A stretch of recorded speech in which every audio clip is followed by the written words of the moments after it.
मैं श्रीमती आशा भारती हर्री परियोजना में पदस्थ हूँ, सुपरवाइज़र के पद पे। मेरी अचानक तबीयत ख़राब हो गई। 5 तारीख को इतना जम से बुखार आया और मैं लेटी रही 2 दिन लेटी रही। उसके बाद इन्फेक्शन बढ़ा, उल्टियाँ हुई, खांसी आई। मैं घबरा गई कि क्या हुआ। नॉर्मल बुखार समझ में आ रहा था और ऐसा समझ में नहीं आ रहा था कि कोरोना वायरस मुझे इफ़ेक्ट कर रहा है। परंतु थोड़ी देर बाद फ़ोन आया ऊषा पाल का। उनने बताया कि अगर ऑक्सीजन लेवल कम है तो तुम्हें अस्पताल एडमिट होना चाहिए। मेरी बहुत कंडीशन ख़राब थी। फिर मैं जाफ़र भाई को फ़ोन लगाया। जाफ़र भाई ने बोला कि तत्काल तुम्हें एडमिट होने की ज़रूरत है। 1 दिन पहले मैं आई थी यहाँ पे। यहाँ मुझे बेड नहीं मिलने की वजह से मैं वापस हो गई थी। फिर सेकंड बार में जब मैं भाईजान ने मुझे फ़ोन लगाया, 15 तारीख को मैं यहाँ 11 बजे रात को निकली वहाँ से स्पेशल गाड़ी करके। और जब छिंदवाड़ा आई तो यहाँ पर मुझे बेड मिला। ऊपर आई यहाँ भर्ती हुई और यहाँ देखी मैंने एक पेशेंट की मौत हो गई। वो बहुत बहुत सीरियस कंडीशन में थे, ऑक्सीजन लगी हुई थी, उनकी डेथ हो गई और मुझे ऑक्सीजन की सख्त ज़रूरत थी। मैं आई और मैंने उसको ऑक्सीजन का जो वो लगा हुआ था उसको निकाला, सैनिटाइज किया और ऑक्सीजन लगा लिया।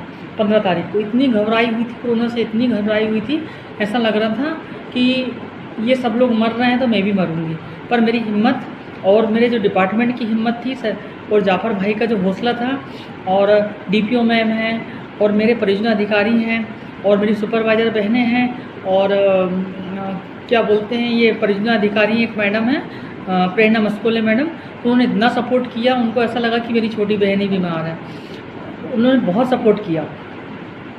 यहाँ मैं एडमिट हुई। एडमिट होने के बाद भाईजान से मैंने बोली, भाईजान मुझे इंजेक्शन नहीं लगेगी तो मैं कैसे ठीक होंगी। भाईजान ने मेरा सिटी स्कैन करवाया, उसमें देखा स्कोर मेरा 17 आया हुआ था।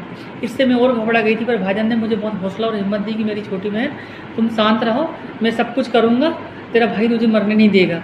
फिर भाईजान ने मुझे रात में 3 बजे रात को मेडिकल से गोलियाँ दिलवाई और कोई घनश्याम दुबे हैं डॉक्टर, उनसे उनकी एडवाइस से उनने गोली लिखवाई तो फिर गोली पहुंचाई और वो गोली को मैंने उस दिन नाइट से 12 बजे से खाना चालू कर दिया।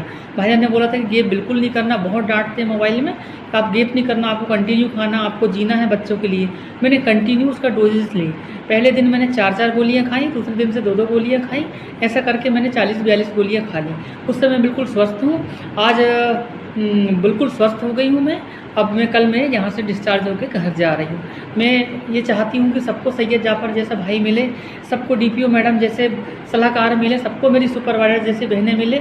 इन लोगों ने मेरा इतना सपोर्ट किया। मोरल सपोर्ट बहुत ज़रूरी है और कोरोना कुछ नहीं कर सकता। हम हमारा इम्यूनिटी पावर अगर रखें, कोरोना कुछ भी नहीं कर सकता है। कोरोना से डरें नहीं, लड़ें।